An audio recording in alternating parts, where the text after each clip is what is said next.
Welcome to Running in the 70s, where we interview, meet, and get to know athletes of all kind who were running in the 70s. I'm your host, Matthew Kleinowski.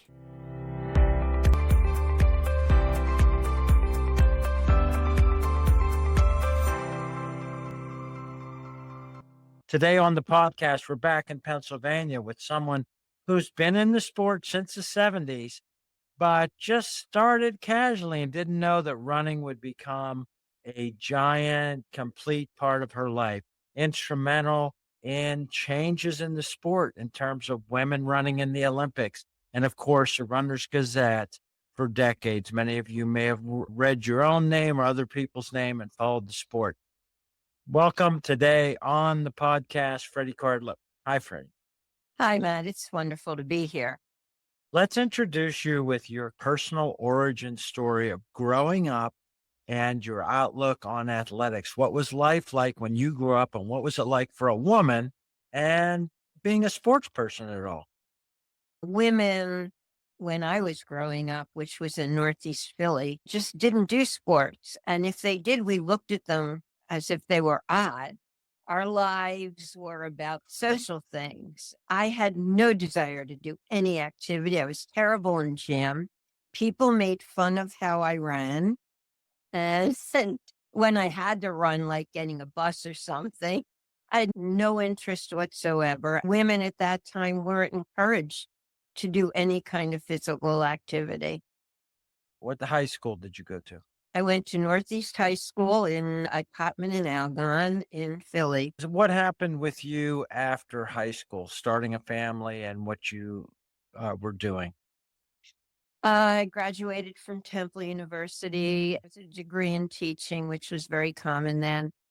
Got married and tried to play at being the best housewife I could, because that's what I was raised to do. We moved a lot because of my husband's job. When we were in New Jersey, we lived in Sparta and Lake Mohawk. And I was losing my mind with two small children. And my husband was very athletic. He was the athlete in the family. He said, "Why don't you go out and run?" Okay, didn't tell me what to do. I put on tennis shoes, a maternity bra, a cotton t-shirt, and just normal shorts. There was about 1.5 miles loop. It was hilly. And he told me not to stop. But when you're not a runner, you can't just start running and continue. After about, a quarter mile, my lungs were killing me. So I walked and I ran and I walked and I ran. I kept it up, and then we moved again to Lewisburg, PA, where I live now. And there was a group. Running was just starting to hit a peak with women getting into it. I was very interested in running in general, watching it, the Olympics, track and field, you name it. I loved it. But running for me, never. Until I really started, because there was a group of women, our kids were home. Our husbands watched them before they went to work. We went out early in the morning and did a 2-mile loop. And somehow I was able to run the whole thing. It was more social than anything. There were no times. But then I got my first pair of running shoes. I got Brooks Villanova. We've all had them. If we ran through the blue ones.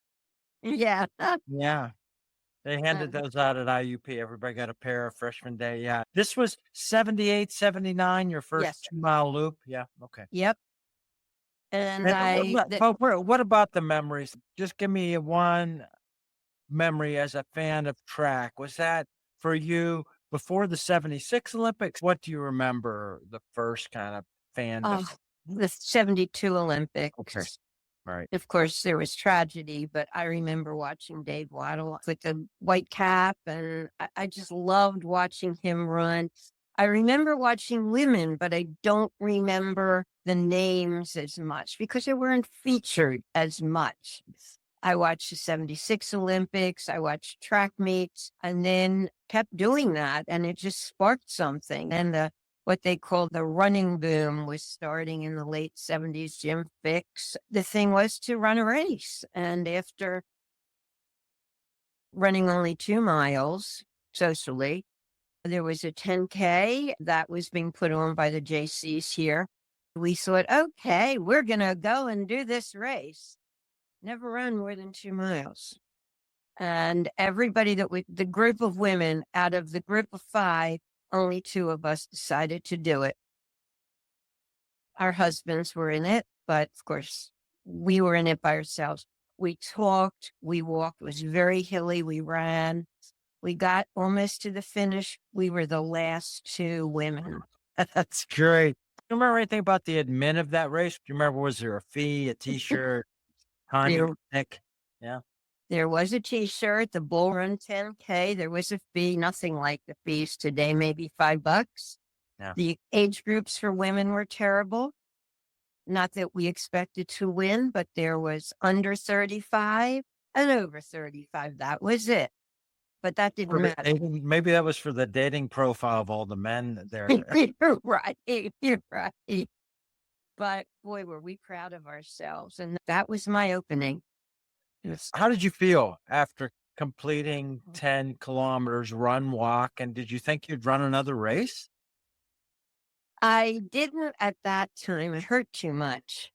But I the more I went, because we kept still running our 2 miles, but I knew I could do more. I ran off and on, but not in the winter. 79, a group of us decided to form a running club. And for some reason, when we got together, there were about 15 of us, I was nominated for president. This was highly unusual, a woman president of a running club. The guys were certainly better runners than I was, but I was thrilled that they wanted me to head this club. That was all I needed. I was hooked and ran my next race in April, which was our own Lewisburg 5-miler. We even used computers, which was very unusual. It was a high. It was wonderful. And I didn't walk. I did the whole thing. Nice. What was the mission of the club and the vision? Why did you form the club, and what was going to happen with it, did you think? We were the Buffalo Valley Striders because we live in the Buffalo Valley. We wanted to have races for people in the community. We wanted to have events for people that were casual. We had a pizza run. We would run and then get pizza. Track meets. We would hold very informal track meets. We would have a long run on Saturday, which was really fun. I would usually be the only woman. That was okay. I loved bantering with the guys, and they were very supportive of me. It was wonderful. And then we decided to join the Roadrunners Club of America. We thought it was important to do that, to support grassroots running. Let me just ask you about this organization. Organizing a road race then was fairly straightforward. There's a lot of moving parts, but a track meet can be even more complicated. You've got timers and finish line judges and access to a track. What do you remember about those attempts? We used the Stinder track at our high school. That's all we had then. We did not have finish line judges. We had races for kids. We had a 2-mile, 1-mile, kids sprints, and it was mainly for fun, but they were timed and there was rivalry. Right. It was also great for training to run on the track. Yeah. It's clear that you had a passion for the sport. People recognize some spark of leadership and energy from you. What about competitiveness? I didn't know I was competitive until I began racing, and I really was. It brought out my competitive streak. And even though I don't really race anymore, I still have that. And that served me well. Back then, I heard comments because my husband was in the club, my late ex-husband, and he trained me, which was not always great, but I had men say to me, actually, my dentist said to me, "You don't want to beat your husband in a race." This was the thinking. I was told that I shouldn't run because my uterus would fall out. I had 2 children, and the kids seeing me doing this was such an inspiration for them because we schlepped them to races, and they competed in the track meets. They helped with giving out water and stuff like that. And that was really good for them. And I was an oddity in this community. It's a very conservative community. Women just didn't do that. But I spoke to women's groups. I tried to get people, women especially, engaged.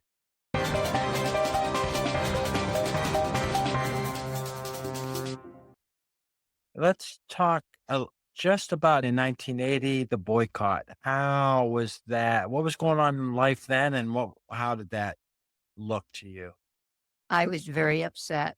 I thought it was terrible because you are penalizing people that have trained for years for this may be their only moment. I thought it was wrong. And I had arguments, loud arguments about that, but that was my feeling. Most of the club members felt the same way, but people that didn't understand what it's like to be a competitor, to train for an event, they're the ones that thought it was the best thing that we could do to show Russia. What was it about in terms of Buffalo Valley Road Runners Club and being part of the Road Running Club Association in America? What was the interaction there? One way, both ways? And what was going on then when you started? You said it was important. They offered insurance, which became more and more necessary when you were putting on events. They offered support. We could try to hold state championships. We could have races that were sanctioned isn't the right word because that's really more for USATF, but races that were sponsored by Roadrunners Club. They had conventions that were wonderful to attend because you could talk to people that were doing what you were doing with big clubs, small clubs. Again, not a whole lot of women, but it didn't matter.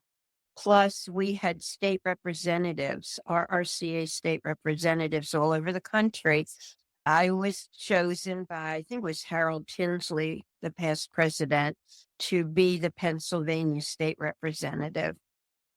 Okay, so It's you went from president of your local club and handpicked. What was your relationship with Harold? With Harold, the board of the RRCA really kept their eye on the clubs all over the country and the people running the clubs. That's kind of, and for some reason, I caught Harold's attention. It was really a fun thing to do because you brought together representatives from every club. And we have a lot of clubs in this state, and we did back then. They come together and share ideas, talk about their own problems, all their successes, what it was like for them to put on races, etc. It was a great thing to do. I held a lot of state meetings, and then I was nominated to be Eastern Regional Representative for the RRCA. So I had clubs from all over the Eastern region, and we would have regional meetings. What year did you move up to the regional leadership? I would think it was 92 or 93. That's when I moved up, and that put me on the board. Yeah. Let's talk a little bit then in the earlier years. Who were some other key figures, and where were you on the age ladder of this? What meeting people doing what you were doing with the local running clubs? And the story of running clubs in America and how they really advocated, supported. In some cases, there's backstories. but the story of running America really to be told through the running clubs is very interesting.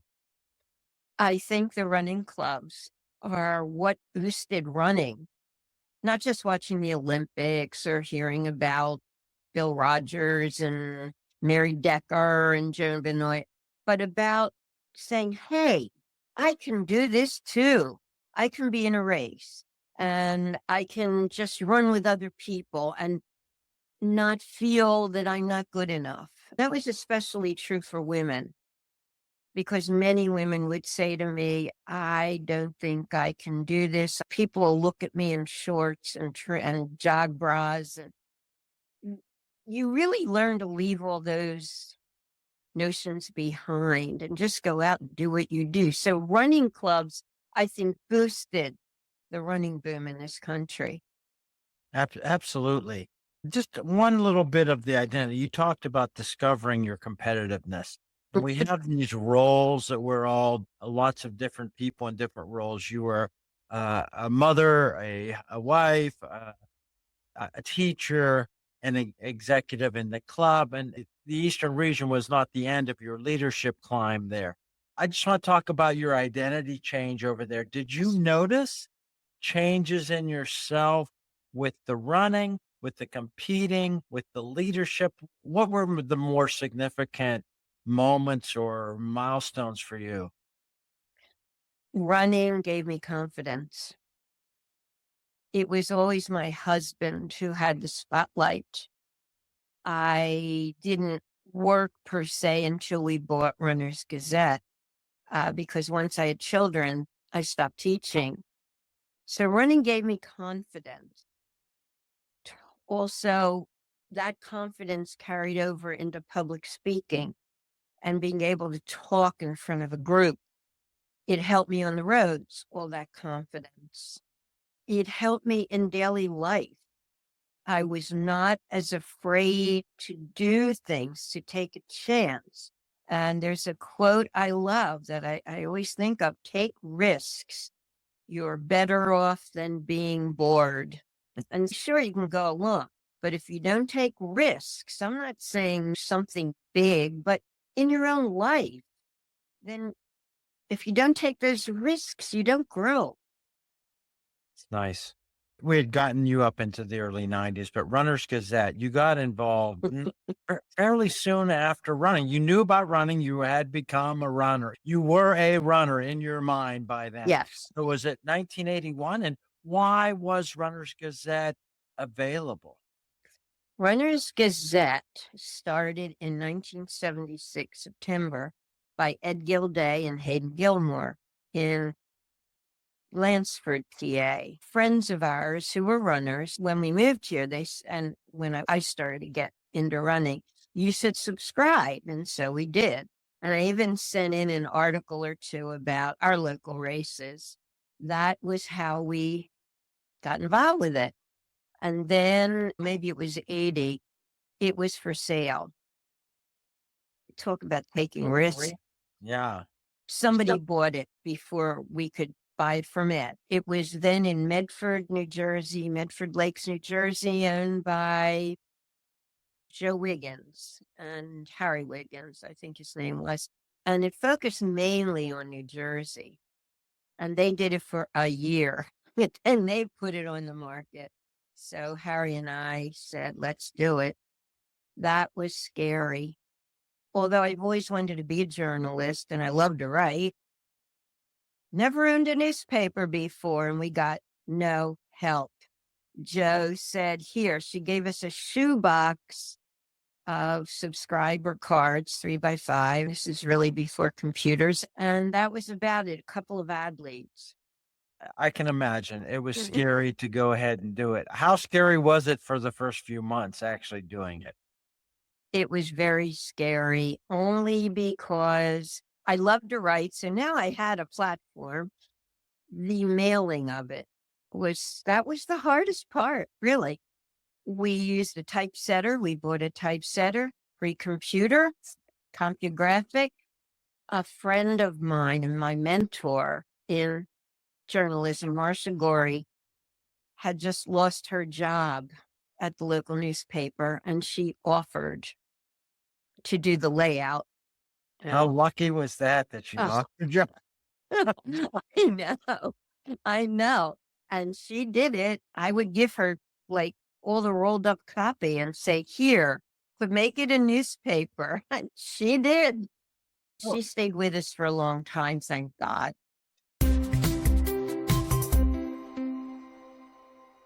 what did you expect the feedback? What did you expect would come back from readers when you started? I was hoping it would be positive, that they would be glad that the paper was still going. I know Ed Gilday was thrilled. We didn't know exactly what our focus should be. So we were doing a lot of national things because we were getting a lot of press releases, some local things. People started to ask about writing for us. There were a couple of people that did write. Gary Finelli is one. There were a few others. Green, Bernie Green. Yes. He had written for RG for many years, and he doesn't run anymore. He can. He teaches spinning, but he really gave a boost to the paper because he added such a quirky creativity to his columns, to his poetry. Then we did something where we do in short, and he was the informed runner, all of those things. And poetry, running poetry. You'd be surprised at the number of running poets. We had many back then, and George Hancock is still writing poetry because now we're only online. Yeah, I'm from Johnstown, Pennsylvania, Okay. where George is from. So I've interviewed George, and it's just fun. I was a high school kid when he was already an adult, and we ran. Oh yeah, I knew we ran. I caught you up once. I was running mile repeats, and you didn't know who I was, and I said, "Come on, let's." Yeah, so it's pretty funny. People have been involved so long. Yep. The things that were going on from the early '80s then, we did have the women's marathon beginning. So how were those changes happening in the sport? You got in just as women's sport was really taking a dramatic change in the US and at the international level. Yes. And I've got to say that the RRCA played a big role in that. We pushed for the women's marathon. We pushed for the 5K and the 10K. We held a series of races called the Women's Distance Festival to raise awareness of this. I don't think a lot of people in general knew why we didn't have those races for women, the discrimination of all of that. We really pushed, and to have the women's Olympic marathon made us, for the RRCA and the club and as women, and then too, the pride we felt, and to see Joan Benoit just, whoa, that was amazing. Yeah, it's like a storybook thing, the Hmm. Olympics in America, and this American hero, and Jacqueline yeah, Hansen. Jackie Hansen, yeah. I talked to her about her role in this Uh, too. Across the country, what did you think in the discussions when you were part of these pushing through the RRCA? Did you expect it to work? Did you expect a battle? What was it like? There was a battle, and we had a couple of people that were involved in the RRCA, not on the board, they had been, but they were very influential behind the scenes. They knew who to talk to, they knew who to press to make this happen. Yes. Let's talk about the Runner's Gazette and taking a subscriber list and then getting the results and the change in communications and technology that allowed you to adapt over the decades. What were the big challenges and surprises and changes that happened? And bumps, challenges, were there more risks along the way? Not as many risks except technologically.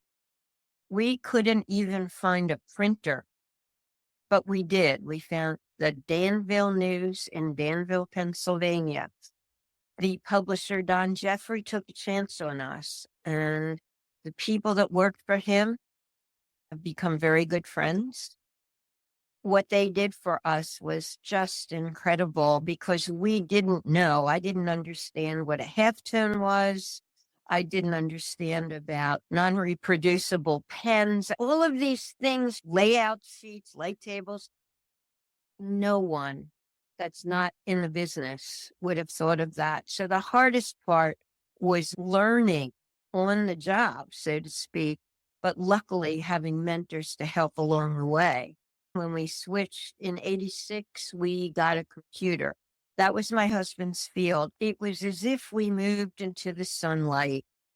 It didn't take me that long to learn to get fluent on a keyboard and to work on a computer. And that was such a big help. It was a help with the subscriber list. It was a help with copy, getting people to send their articles. And of course, it got easier and easier when we could do everything on the computer. And people could just send things, they could download them, and makes it so much easier. And same with photos. What was your workload? Do you remember how much time it was taking, say, in 81 and then in 86? And how Well, in 81, because we had Marcia doing her layout and the Danville News guys helping with that end of it, all I had to do was get everything together, do the proofing and the editing, write a column, a monthly column. And because of that, it made it easier, but it was the mailing. We didn't have a mailing house. It was Harry and I. Then we found people to help us, but that would be a long night. And then to schlep the bags to the post. Oh my God. Yeah. In 86, our life got easier because of the computer, and easier still as technology advanced. And that helped us so much. In those old days, there were nights when we were up very late, and especially using a CompuGraphic typesetter, it didn't have memory beyond one line. You made a mistake, you had to go back. We used to develop the film in our bathtub. Isn't that lovely? All the chemicals. So it took a lot of time. Plus, we'd go out and cover races, go to the RRCA conventions. But as the writers list grew, it got easier because we had people sending us information, stories, and our calendar grew too as we grew. And people loved our calendar. We put in races that maybe had small turnout, but they were important to the people that put them on and ran them. We considered ourselves very grassroots. did the feedback and your feeling a connection to the subscribers change with this as time passes? Some people probably feel they know you through the columns every month. How did that connection feel and grow as time passes? You get people that are brand new that you've been doing it for a year and then a decade, and someone picks up their first issue. So, how did that feel? I love connecting with the subscribers. I really did. Back then, of course, it was either in person or phone and also mail. And I loved it. And there were complaints. There were people that said, "You're in Pennsylvania. Why are you covering races in Maryland?" But we wanted it to be mid-Atlantic, more than Pennsylvania. We wanted to keep that balance going. But mostly people were so positive and so happy. I think after Browning Ross, who was one of my mentors, believe it or not, because he contributed a lot to RG. After he stopped doing his running log, that's when Ed Gilday felt that the void was there for a more grassroots publication. And since he was in the newspaper business and a runner, he was able to start it. What happened with your running? How did your running go after that first 10K and then in the 90s you had Villanovas? What happened with you and how consistent were you and injuries and races while you were publishing? I don't know how I did it. Of course, I was a lot younger, but I trained hard. I trained hard, sometimes running twice a day, going on the track once a week, running long runs, entering races. For some reason, my kids, they sometimes would mind. This is a funny story. My kids would say to me, Mom, are you the editor or are you mom now? And so I have buttons, one that said mom, one that said editor. So they knew not when not to bother me. I would be in the middle of getting the issue prepared for press, and I'd have to give my kids a spelling check because they had a test coming. So it was that too. And as they got older, they worked on the paper, which was a big help. Even though they grumbled a lot, they now feel that working for Runner's Gazette, seeing me running, seeing my writing, all I did for the RRCA, that really meant a lot to them, and it was inspiring for them.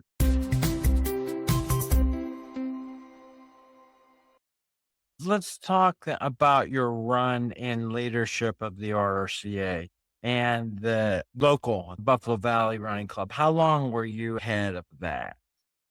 I was head of it. Let's see, it started in 79, about 8 years. Okay. A lot of our members are from Bucknell because Bucknell is here.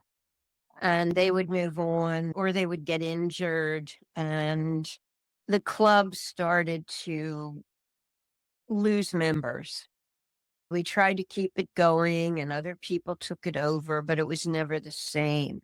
I want to go back to you asked me about injuries. I had a very bad stress fracture that I kept running on, which was dumb. But I finally got it checked and I had to stop running for 6 weeks. And I was not fit to live with. I was so upset, my poor kids. Then I was in the Philadelphia Distance 5K and I tore a muscle in my leg. I could hear the rip, but I wouldn't stop running. I had to cross the finish line. So those are the kinds of injuries, and knee injury after the Harrisburg Marathon. But I have to say, I'm very lucky that I've never had anything that has kept me down for a long time. Yeah. Let's cover your leadership role Okay. and moving from the regional. How long were you the regional director and then your move into national leadership?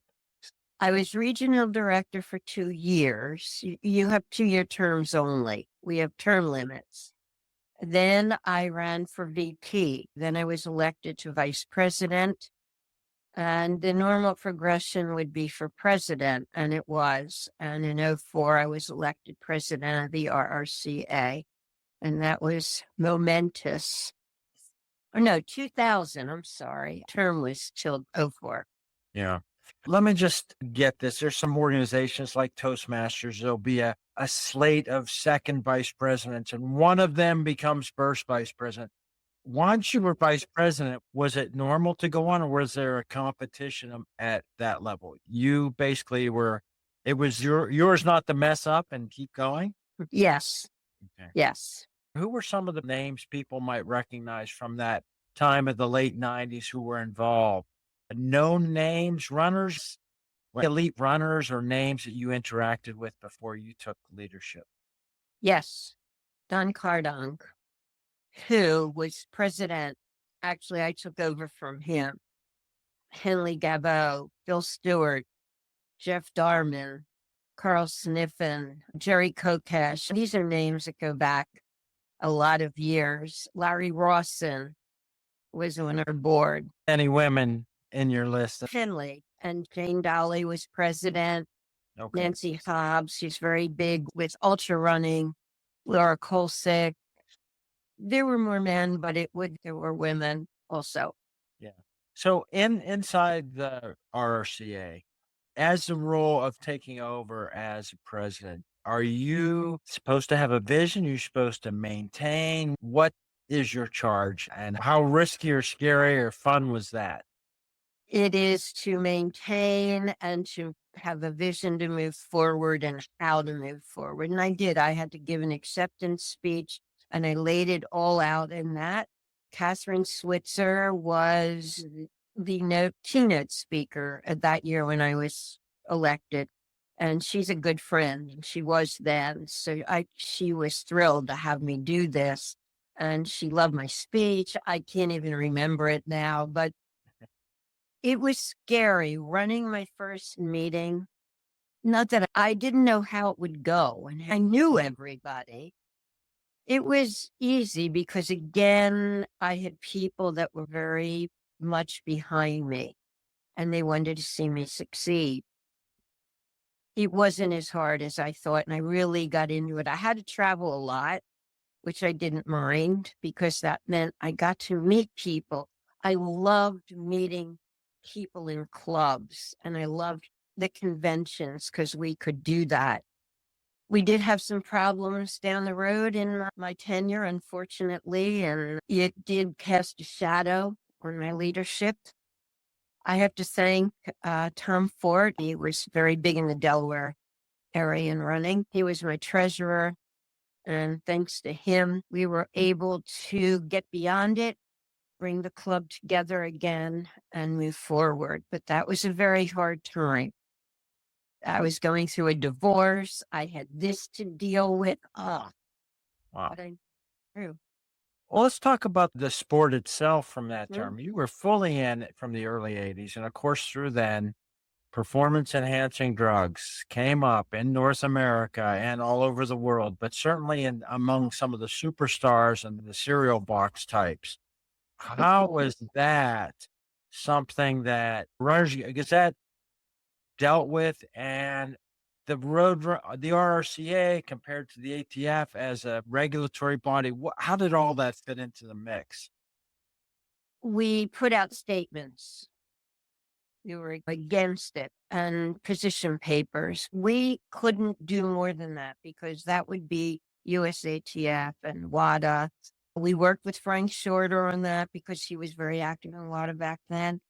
And that was how we dealt with that. And I wanted in RG to have people, whatever their thoughts were in this, I'd like to see a little give and take.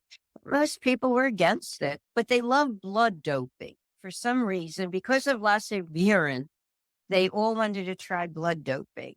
That they felt okay about, but Yeah. they didn't consider that in the same realm. Yeah. The way I remember it, he never really said, "Yes, I did." He just And didn't say, "No, I didn't." like, no, oh, I So that's a know. good, maybe there was some psychological game there, but that's true. That's a big factor. As you were having RG go through these, was it gonna just go forever for you? I wanted it to. I wanted to. The problem that I ran into in the 2000s, maybe around 2012, 2015, and still kept it going, still got advertising, still got new subscribers, but nothing like it had been.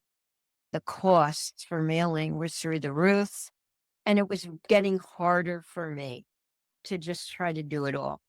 That is when I decided no more print, which made me very sad. And I went to strictly online.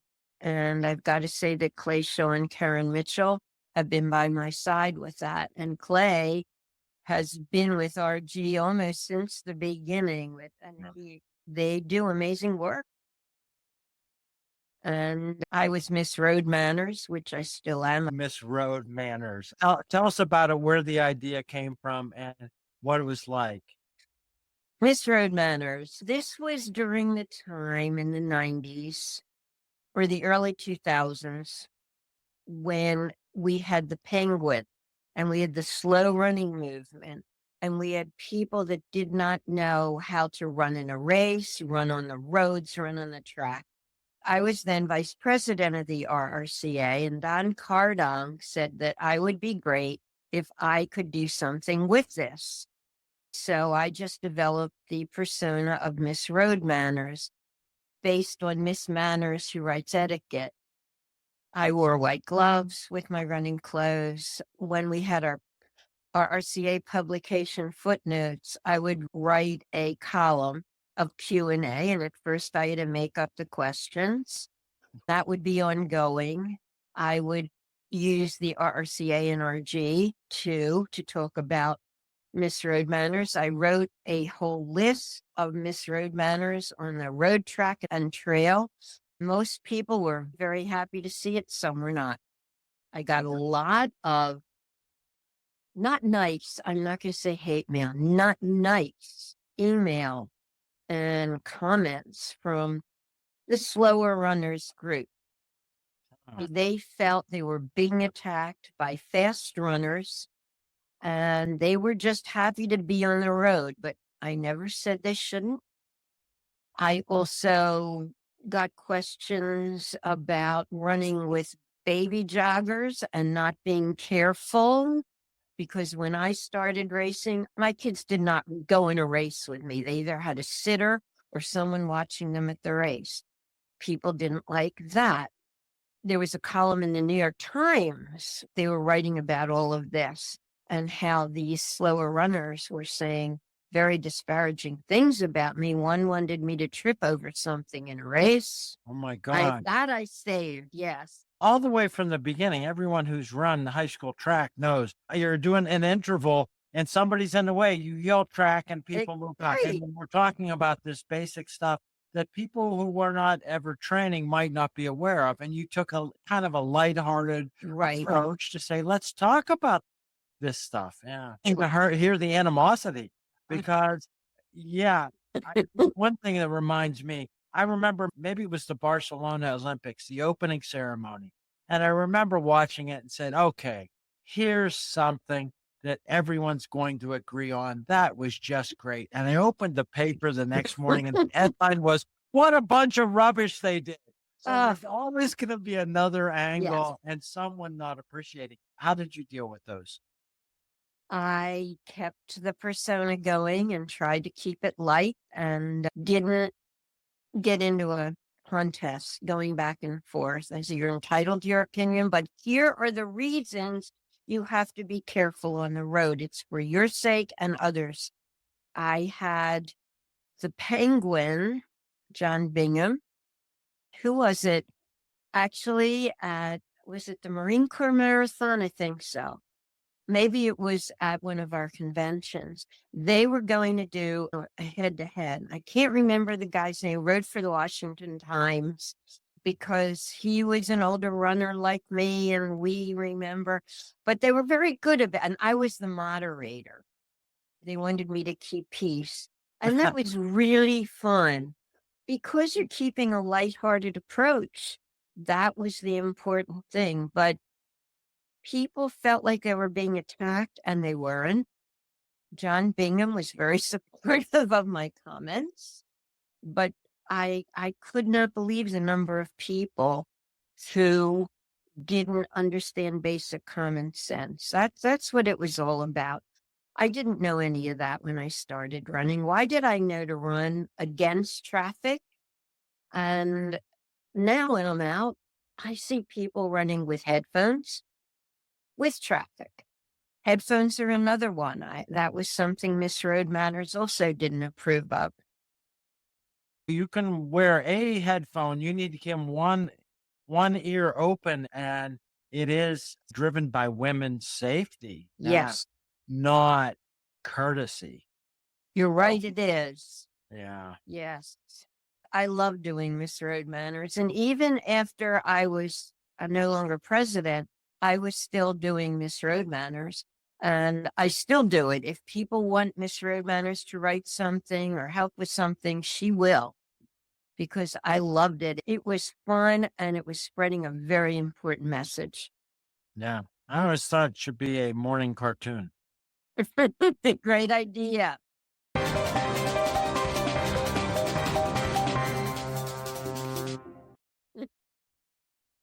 Let me just say, you teacher, mom, wife, runner, competitor, leader, executive.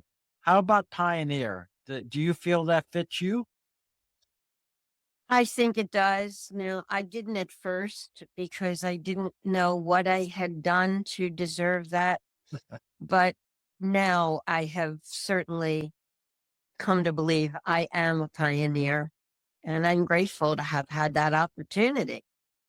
The whole running community is grateful that you took the opportunities that you did and contributed so many ways that you did. How was letting go? I know it was a mixed experience leading the RCA. How was letting go of that as a leadership, and what did you do after? Once you're president of the RRCA, not much more to aspire to build your CV or thing, but I know you're busy with various things, but how was that? It was tough. I was on the board of USHEF. It was hard. It's a big change. It was hard to get back to being just, and I say that, but I don't really mean it, just Freddi Carlip with RG. I think it was RG that kept me involved, kept me thinking, hey, okay, so that part is over, but you still have this. So that was a big help. What about the people that have come through? I was overseas for from kind of mid '80s until 2004. I was connected to the U.S. and certainly the sports world, but I lived in the Middle East. I lived in Egypt for 15 years. There was a dark ages for me for getting publications and everything that I caught up on in batches later.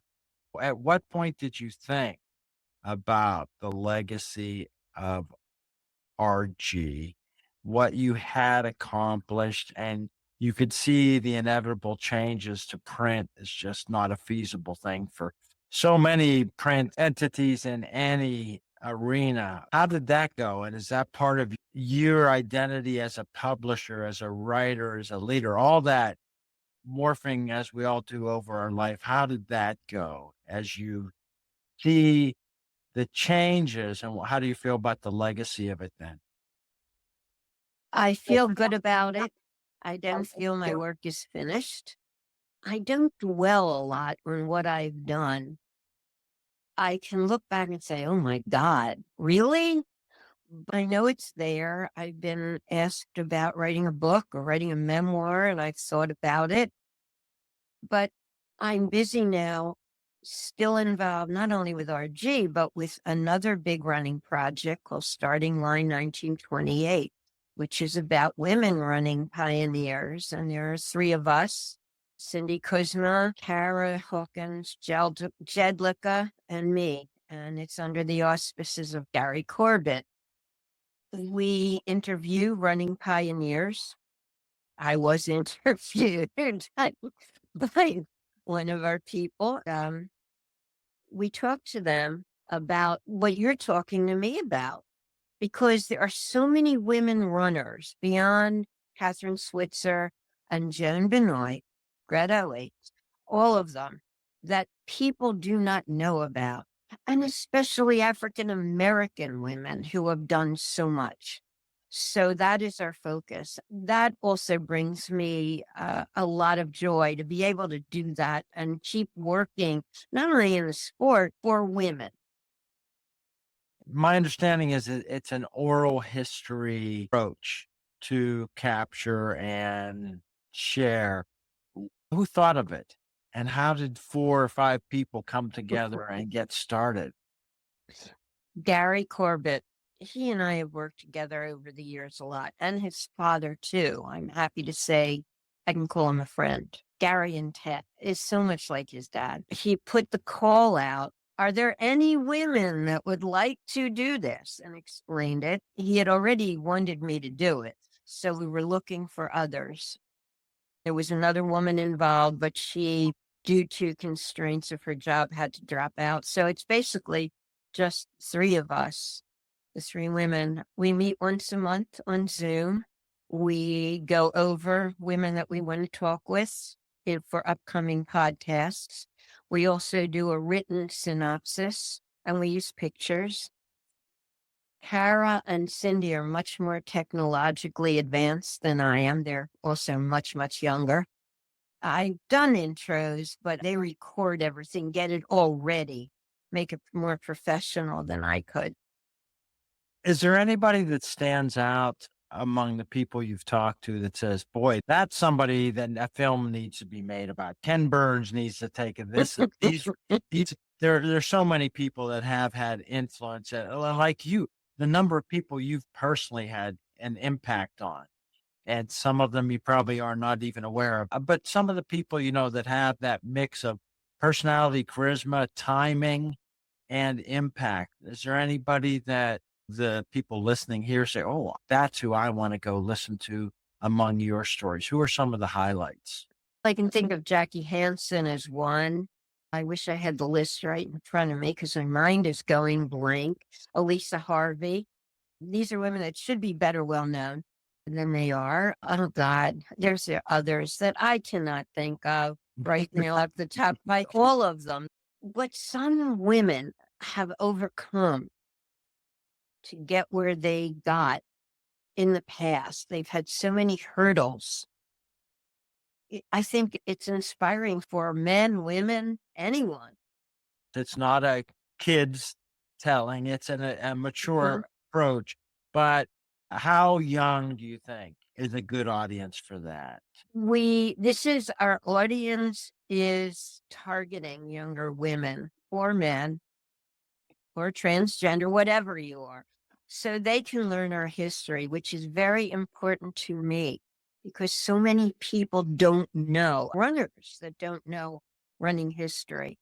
And to give recognition to women who had a place in running history that most people don't know about.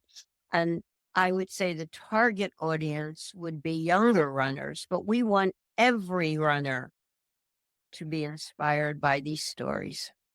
Let's give all the titles, website, taglines that people need to know. I'll put them on this website for you, but where should people go? They can go Runner's Gazette. Yes, they can go to startingline1928.com.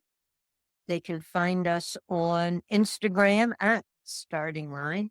Those are the two biggest. Yeah, from Yeah. there and you can find everything Yeah, else. right. What have you kept over the years in your competition life? Medals, bibs, any cherished items from the athlete side of you that you still have? Yes, I have all my trophies, all my medals, many bibs. There are certain races that stick out when I lowered a time and got a PR, when I've run out of the country in Israel and won a medal. And I didn't know it because I couldn't read Hebrew. I've got to say, with all of the conflict going on, when I ran in Israel in the peace run, 10K and half marathon, we had Arabs, we had Jews, we had Druze, we had UN peacekeepers, Ethiopians, Kenyans, people from all over the world, and we all got along. And wouldn't that be wonderful if that could still happen? So that means a lot to me. Running in Kenya, I didn't race, but I was part of a team of writers in the Safaricom Marathon and half, and I helped give out water and do all of that. That was wonderful being the team manager for our 2002 Ekiden women's team in Seoul, Korea. That was under the USATF flag, so to speak. Some people aren't as familiar with that. It's EIKEDEN. Yeah. How long a trip was that for you to go over there? I flew from the East Coast Right. to Los Angeles. How far ahead of the actual racing time? We were there about 3 or 4 days before we raced. We met in Los Angeles airport, our team, and we flew together. Then we were able to get settled in and tour and train. They trained in the halls. We trained with relay, passing the sash. And it was run very much like an Olympics. There was a closing ceremony, an opening ceremony.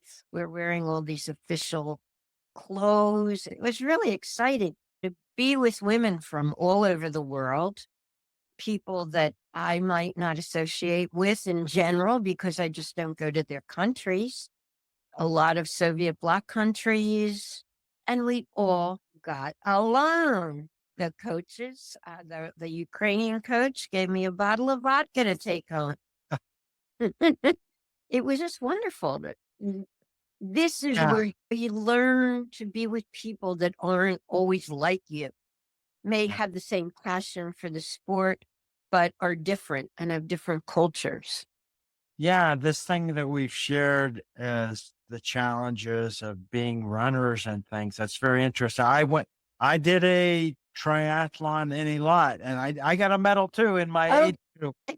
Yeah, and there were not so many foreigners. There was a bunch of European guys that were from the professional triathlon circuit, and then I did a shorter one. But my gosh, traveling overseas on these kind of things, you get the big fish, small pond. yes, yes. A VIP. If you never felt like you've been a VIP in your life, just go visit another country and say, I'd like to run in your race. Yeah. That is very true. Those were all such amazing experiences that I will never forget. Also, some races in this country that I've done or that I've attended that have been just thrilling for me. Yeah, I think a lot of it is meeting other people. And that to me is a biggie. It really is.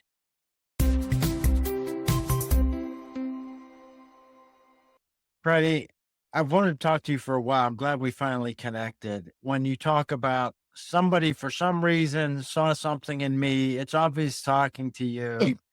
You smile, laugh, look fondly, can reflect on the lessons, some of the bumps in the road, the challenges, and have lived a great life of contributing. I'm sure there are a lot of people that have been impacted that haven't had the chance to talk to you in person to talk about that. It's a great piece of history that you have, and I wish you ongoing great success with Thank you. the Women's History Project. And yes, I don't know, you just said, how did I ever have time? But write that book, get that film made. I think we'd all benefit from seeing your story. Thank So, you. It's been a pleasure, Matt. and it's just fun. It's very pleasant to talk with you. And Thank you. thank you very much for your time. I- We can cut this out if you don't want. I know you had a little bit of bad experience with an injection, so you're maybe not feeling that great. But thank you for your time and safe healing, so you can get back Thank to you. every full strength. Yes, thank you very much. I'm very happy to do this. It was my pleasure, and it was wonderful talking with you. You're an excellent host. Okay, thanks, Freddie. You're welcome. Hey, I hope you enjoyed another episode. Do you have someone you'd like to hear interviewed on the podcast? You can leave a comment on the YouTube channel or on the website, running70s.com. That's running70s.com. Let me know what you think of the episodes and anyone, including yourself, you'd like to hear interviewed. I hope you enjoyed another episode of Running in the 70s. Voices, stories, and memories of athletes who were running in the 70s. Until next time, wherever you are, keep looking forward and don't forget to look back.